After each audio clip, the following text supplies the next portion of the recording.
La Confédération des États du Sahel poursuit son ancrage institutionnel et populaire.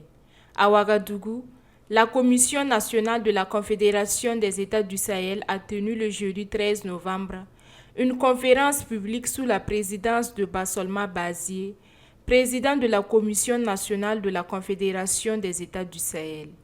Cette rencontre a permis d'échanger autour des fondements et des ambitions de la nouvelle confédération. Et cette commission, dans son décret de création, prévoit à l'article 4 que l'ensemble des actions qui doivent être menées doivent être inscrites dans les 3 piliers qui ont été choisis par le Collège des chefs d'État, à savoir le pilier défense et sécurité, le pilier diplomatie et le pilier développement. L'article 3 qui prévoit la création donc, de cette commission, du traité qui prévoit la création de cette commission, décline les missions de chaque commission à l'article 3, donc ils sont articulés autour de 8 points, notamment le suivi de la mise en œuvre des décisions prises par le Collège des chefs d'État et deuxièmement, aller auprès des communautés pour expliquer l'ensemble des décisions qui sont prises par le Collège des chefs d'État afin que les communautés puissent s'exprimer, s'engager, se déterminer à accompagner cette lutte qui se mène pour la conquête de notre souveraineté économique, politique, culturelle et sécuritaire. Il s'agit de la 7e sortie de la Commission nationale.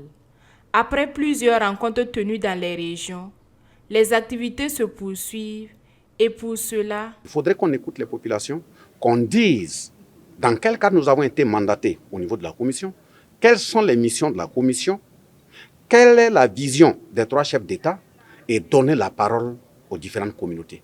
Vous savez très bien, nous sommes au Burkina dans une révolution populaire progressiste. Et qui dit révolution populaire dit le pouvoir au peuple.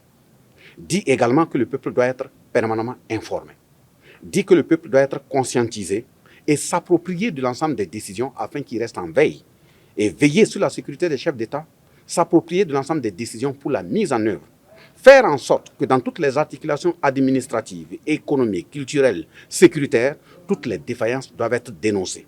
La veille citoyenne doit être de façon qualitative. Les différents responsables nommés par le chef de l'État, chacun doit faire son travail de façon patriotique, dans la vérité, dans la transparence, dans la dignité, dans l'honneur et surtout le patriotisme. Le gouverneur de la région du Kadiogo a exprimé sa profonde satisfaction de voir sa région accueillir cette importante conférence. Il a rappelé que cette rencontre constitue une occasion essentielle pour les populations de s'informer et de s'approprier pleinement la vision et les objectifs de l'Alliance des États du Sahel.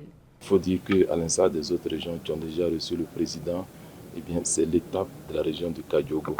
Et vous avez vu, le profil de tous les participants reflète toute la population dans toute sa diversité là, hétérogène, la population de la région du Kadiogo, et qui a suivi avec grande attention le message donné par le président de la Confédération dans le Sahel. Et ces participants se sont engagés à distiller, à disséminer ce contenu-là auprès, bien sûr, des membres de leurs structures respectives pour que nous puissions avancer main dans la main selon la vision, bien sûr, du chef d'homme de l'État, conformément à la révolution progressiste et populaire. Et j'appelle, bien sûr, les populations de la région du Kadiogo à cela et pour que nous puissions toujours être en éveil.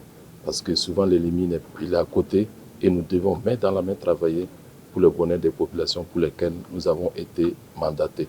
Il est salutaire puisqu'il rejoint ce que nous avons depuis des années enclenché comme processus. Voilà, des appels qu'on a eus, on va littéralement dire des appels de phare à l'endroit de certains gouvernements pour qu'ils osent, des appels qui ne prenaient pas en considération. Donc avoir ces personnes-là qui portent notre voix et surtout qui portent notre discours, parce que nous disons que notre pays c'est l'Afrique.